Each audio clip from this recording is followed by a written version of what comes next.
say if I'm traveling with work, I end up in Palestine. Somebody turns around to me and said, "We've got terrible inflation here. The money's no good. What should I use?"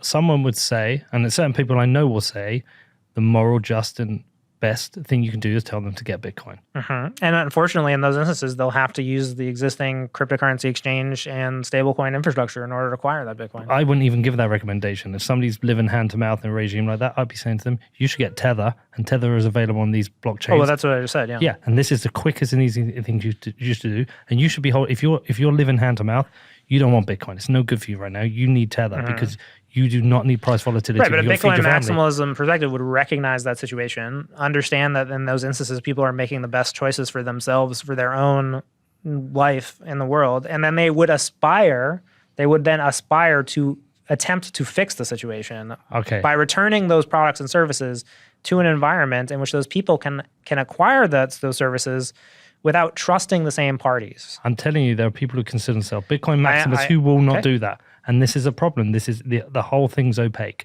And the problem, anything that people identify as is inherently opaque. but what I'm trying to get to on this is that there is a common goal and a common direction. Okay? There's a common goal, which is the growth of, There's two directions. So if there's no common goal, then there's no Bitcoin maximalism. Sorry, there's the common goal of aspirationally trying to advance Bitcoin as far as possible.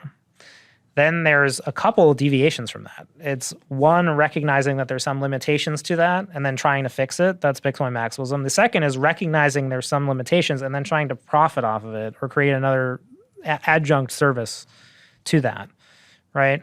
So again, it's how do you combat that? This is why I keep going back to that. I think I was going to interject when you said earlier. It's that Bitcoin maximalism, if you want to talk about markets, everybody in this industry loves markets. It is an ideology that has been adopted by the market. And it is the ideology that continues to serve a useful function for the market because it exists to oppose the financial incentives that would encourage people to build products and services elsewhere in ways where those users of those systems have to trust people or have a diminished experience compared to if it was on Bitcoin, right? So again, example, you have Tether.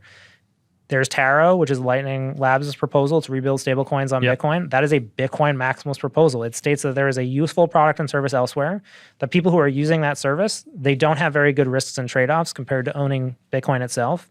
And that aspirationally, our goal is to correct that. Yeah. That is a Bitcoin maximalist thing to follow that, right? And it exists at any point, I think, in which people, again, because what we're trying to do here is that Bitcoin as the asset has certain properties, right? There's certain properties of the Bitcoin monetary system.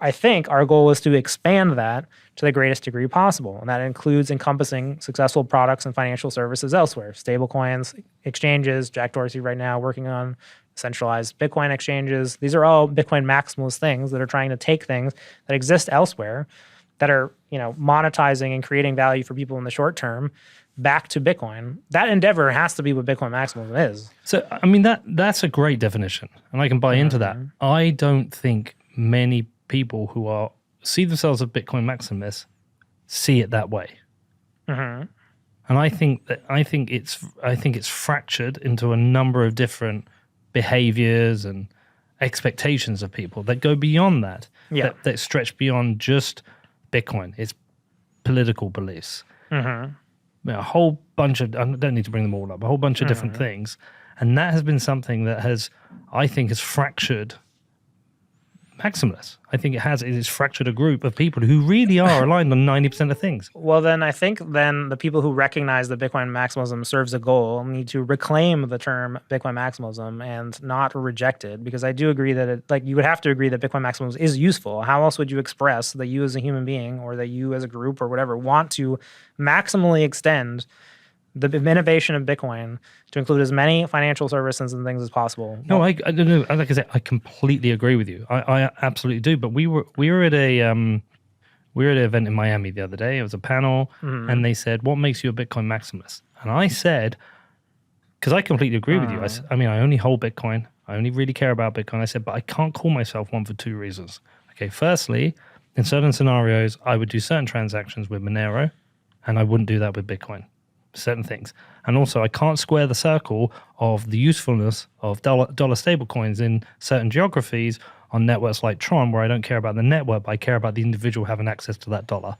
And the reason I said that is because even defending those, you get called a shitcoiner, a scammer. Well, so I think this is where like Bitcoin maximalism reaches like a bit of an interesting limit, where it's essentially like, there's a huge movement in the space also to ossify Bitcoin to the point where it wouldn't change at any point in the future, right? So again, I think that we as like a group of users, like we have to be willing to extend Bitcoin to do these things, right? So like, again, I can only talk and say Bitcoin maximalism is this aspiration. It's this aspiration to build all these products and services and rebuild them back on Bitcoin, right? That's all well and good, but I think that, we have to then sort of make technology decisions collectively, right, to further that, right? So there's this weird, I think, imbalance right now where if you were actually going to put out a criticism of Bitcoin maximalism is that essentially, it both wants to aspirationally expand Bitcoin to the greatest degree possible, but then is somewhat unwilling to engage with like the technical realities of like whether that's possible and like to what extent we would actually take action to make that possible. So a good example would be then, I think as Bitcoin... Drive chains. We just did drive chains. Right. And I think that gets into like a whole different band of theoretics that I think we talked about last time a little bit. But essentially, I would say then, because there's different conditions under that. Like you don't always have to go right to the extreme of drive chains to get where we're going. Well, we just had Paul in. No, I know. But I'm just saying that I think people like misunderstand like when I would say that. So what I would say is that, if you are someone who wants Bitcoin to ossify, if you don't want Bitcoin as a technology to continue to change, right, for the technology to advance in that way, then at some point you're going to have to acknowledge that there are going to be limitations. We're not going to be able to rebuild trustless financial services on top of Bitcoin in the same way. I don't think there's going to be some limitation point. So then I think it would be disingenuous for you to be a Bitcoin maximalist in that standpoint, where you hold those two opposing ideas, where you both, one, are against anything else that Bitcoin can't currently do, but then are unwilling or unable to support anything that would help make that change. So that is disingenuous, because essentially you're holding two conflicting ideas. You're saying aspirationally everything should be built on Bitcoin and we only need Bitcoin, but then you as a human being, you're saying I as a participant in the network, I as someone who runs a node would never support anything that would bring any of these things to Bitcoin. That's a difficult position, because essentially again, going back to like the action, because I want to return it, I think, to this whole discussion with like, are you Bitcoin maximalist? It has to start with you taking action, right? There has to be some action. Like, what is the action that you are taking? We can't, like any of these things, like these terms that you're throwing around, like they have to be participatory, like defined on some type of behavior. Otherwise, they're totally meaningless. But some of the things that people want to bring to Bitcoin are subjective, right? Or are you saying anything that can be built elsewhere should be able to be built on Bitcoin? However, whatever it is. Well, again, I think that, again, everything is like a very broad term, right? Yeah. So we're talking about Bitcoin, we're talking about the domain of money and financial services. So, maybe someone who's like a more of a Bitcoin maximalist in the monetary sense, like Stefan Livera, like he'll say, I think that eventually Bitcoin, like it'll continue to work, and then, we'll have Bitcoin banks, there'll be full reserve banks, and essentially that's, to me, the limit of what Bitcoin maximalism achieves, right? And then so I would say as a counterpoint to that, okay, great, accept your definition. Let's just say that there's other types of custodial financial services that then are rebuilt elsewhere. If you are going to take that definition and you're going to draw some limit in the line, then you have to accept that other things will be built by people outside of that. And then it is then disingenuous for you to oppose those things, because those things exist to serve a void and a need that like you have determined that you don't want the Bitcoin protocol to attempt to fulfill. Right. So that's when I think like if you really want to get into like legitimate criticisms of Bitcoin maximalism, at points it does seem disingenuous. And it gets murky as well. So if you get in the area of privacy, Bitcoin is handled Bitcoin privacy is handled off-chain. Mm-hmm. It's not at the protocol level. Right. Whereas something like Monero is. Mm-hmm. And then you can get into the debate, well, is privacy achievable by me on Bitcoin as a technical moron? Just completely not, and that's why I don't. That's why I've always said since whenever that I would use Monero. So that's a murky area, because it's like, well, I want on-chain privacy, yet there's valid reasons not to do it. I mean, I don't really want on-chain privacy, I think. But do you see what I mean? It gets a bit murky. It's like, well, this is a subjective solution to that problem. I mean, again, I think so. Privacy is a good example of this, and then the other example I would say is like custodial services, right? So the classic example of this right now is like CeFi versus DeFi, right? So if you look at an institution, like the many that have just recently collapsed, a lot of what they're doing, these centralized custodians, is like people are depositing their Bitcoin in these institutions and they're lending them out, and then you have a class of protocols that exist outside of Bitcoin in the broader cryptocurrency space that then use different cryptocurrency assets to recreate that service. So again, I think Udi has been really great at making this distinction. It's that, there is this existing service that exists. It exists outside of the Bitcoin protocol. This is now being rebuilt on other protocols, and those protocols and those crypto assets exist as an alternative to the system. And then if you look at it, it says, okay, why are you encouraging one set of trade-offs versus this other set of trade-offs? In both conditions, the risk is the same. Your asset can just go to zero because somebody's holding it and go to nothing. So and on one side, you have to trust this institution to kind of lend and manage their books, and we've seen that a lot of them are bad at that. But then on the DeFi side, it's like, okay, you have to trust developers, right? So there's a series of trade-offs. Both can be achieved. But again, like the Bitcoin position is that we've largely supported these custodial institutions. And we have not supported these, decentralized protocols that are achieving the same thing. So the question, again, and I think this is a legitimate question, is why? Right? Again, if you're going to accept a scenario where there are limits to what Bitcoin can achieve, and then you're going to accept that people are going to build products and services that then provide the service, again, the privacies of just, you can kind of flip this example on the other side, then you have to admit that they're going to continue to exist. But this philosophical debate was brilliant. This is kind of what I want out of Bitcoin. I want to have these discussions, these deep philosophical discussions about what should exist, why it should exist, what is maximalism, what is the goals. But these we seem to be avoiding these. They don't. Again, I think you're talking about like the anti-intellectual sort of nature of Bitcoin maximalism, right? Certain cohorts. Not everyone. Because I can give an intellectual defense of Bitcoin maximalism all I want, but I think that at the end result, I would also say that one of the things about Bitcoin maximalism is that it's actually very scalable, and that is something that is good, right? That is a good thing about it, is that you can explain Bitcoin maximalism to someone who's very young. Look at the little hodler. No. What I'm saying is I think, little hodler is amazing. But little hodler is a great example of something where you could explain the Bitcoin worldview to a 4-year-old. Yeah. And that is very powerful. It says the fiat system is bad. We're trying to replace it. Bitcoin is good.